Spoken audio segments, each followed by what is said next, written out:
alam ko, kakatapos lang nung aking spokes hour kanina lamang ng mga 7:00 dyan sa Pilipinas. Pero syempre, merong breaking news at kinakailangan tayo'y magkomentaryo. Pero bago tayo magkomentaryo doon sa video ni Martin Romualdez na tinatakot ang lahat na kapag siya ay bumagsak, dadalhin niya lahat sa impyerno, ano bang mga pangyayari ngayon na lumalabas na dahilan kung bakit ganyan ang sinasabi ngayon ni Tambaluslos? Well, para sa inyong kaalaman, mainit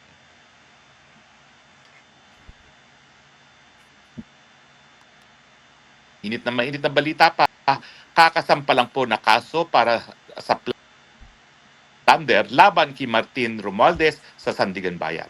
At ito nga po ay narapol sa 7th Division. Ito po ay matapos tanggihan ng Office of the Ombudsman na bigyan ng permiso itong si Tambaluslos na bumiyahe sa Singapore dahil kinakailangan daw siya mag-follow up ng kanyang angioplasty sa Singapore. Alam niyo naman yung angioplasty, may ganyan din ako, hindi naman kinakailangan mag-Singapore. No? Yung misis ko may ibang karamdaman, kaya kinakailangan mag-Singapore. Pero angioplasty, kayang-kaya na yan sa Pilipinas. Kaya naman talagang kaduda-duda talaga ang dahilan ni Tambaluslos na gusto pa niyang pumunta ng Singapore.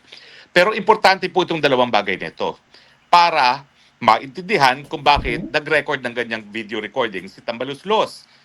Ang lumalabas po ngayon, ang ombudsman, sinampahan na siya ng kaso na plunder, non-bailable dahil nga po sa flood control scam.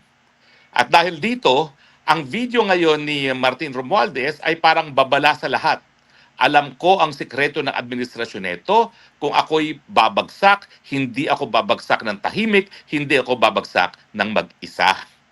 Kaya naman, ang katotohanan mga kaibigan, no, may nagpadala sa akin na hindi ko alam kung sino ng video na yan.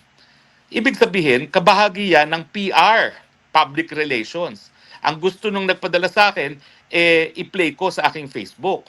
Pero nang pinakinggan ko kung ano yung pinadala sa akin, sabi ko, abay, itong si Martin Romualdez, pagkatapos magnakaw at ngayon, lidalaglag ng kanyang pinsan, abay, gusto maging hero. Well, sa loob ko po, imposible po siyang maging hero.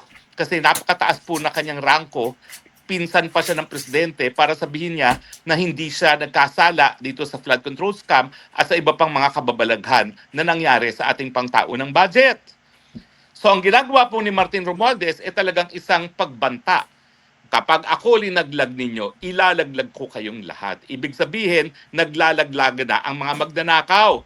At kaya naman hindi ko po pinilay yung video ni Martin Romualdez kasi ayaw ko maging bahagi ng awayang magnanakaw. Darating naman talaga mga punto, kayong mga magnanakaw, magbabakbakan. Dahil kayo, gusto ninyo, hindi kayo papasok ng kulungan, samantalang ang katotohanan niyan, hindi po pwede na papasok lamang sa kulungan ang Marcos Bangag. Talagang kasama niya yung pinsan niya.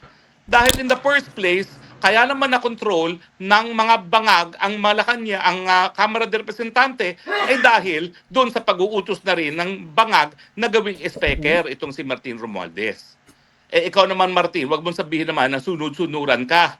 Pwede ba? Sa dami ng iyong kayamanan, wag mo namang sabihin na napakagaling mo sa negosyo. Magkasama lang tayo sa UP College of Law. Alam ko, marami nang nanakaw ang tatay mo, pero imposible rin na yung mga kayamanan mo ngayon dahil sa kagalingan mo sa negosyo. Pare-pareho tayo magkakakilala, pare-pareho naman tayo maka-eskwela sa UP College of Law. Wala ka namang napakatinding talento para maging negosyante, maging ganyan kang kayaman na ang balita ko, 6-6 na ngayon ang bahay mo sa Forbes Park. Bukod pa doon sa namana mo na 1 hektarya dyan sa ama mo na alam naman natin ay nagdakaw din sa Kabanang Bayan. So ibig sabihin, hindi po nagpapahiro yung Martin Romualdez na yan. Nagbabantayan na kapag ako'y linaglag ninyo, dadaling ko kayong lahat sa impyerno. Pues, anong sagot ko sa iyo, Martin? Dalin mo na silang lahat sa impyerno. That's where you all belong. Hindi po pwede na ikaw kikilalaning hero. Imposible.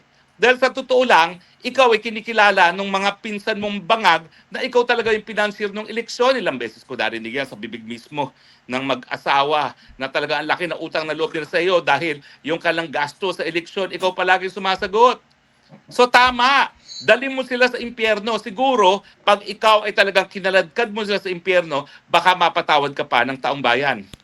Pero wag na wag kang magkakamali ha, na isipin na ikaw titingalain bilang isang martir, bilang isang bayani. Hindi.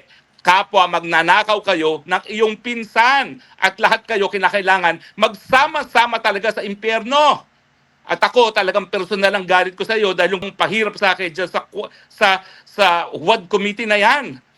Alam niyo po, masama ang loob ko kasi nung estudyante kami, walang pumapansin dyan sa UP College of Law dahil sa Romualdez. At kami naman ay pumasok ng College of Law 1986. Kinaawaan ko yan, kaya pinapansin ko yan. Hanggang ngayon, yung payong ko, naiwan ko doon sa bahay niya sa Forbes Park, di pa binabalik sa akin. Dapat ang balik niya sa akin, isang factory ng payong sa dami namang nananakaw ng kanyang angkan. Pagkatapos, yun nga po, so kinilala ko siya bilang kaibigan, miski ang dugo ko talaga anti-Marcos. Dahil naawa naman ako, ganyan ako eh. Basta inaapi, kinaawaan ko, aping-api siya sa UP noon. Dahil siyempre, panahon ng anti-Marcos noon. O, at alam nyo, tinuring ko talaga siyang kaibigan. Kaya nga, yung mga kawalangyaan na ginawa sa akin ng WAD Committee, lahat yun ginawa nila dahil sa pag-uutos niya. Hindi naman tumawag na personal ang bangag sa mga congressman para sabihin, pahirapan nyo, tantarin nyo yung Harry Roque.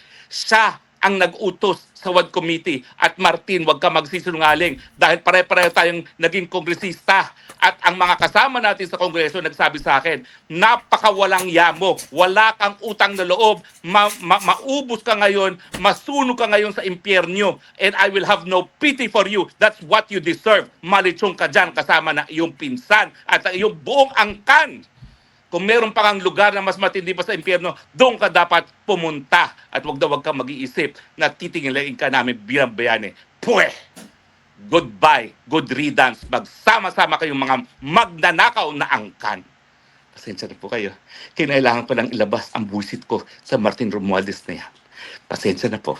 Pero magpapalamig na po ako ng ulo. Salamat po sa inyong pagtangkilik, sa inyong patuloy na tiwala. Ilang tulog na lang po, tapos na ang bangungot nitong Marcos administration.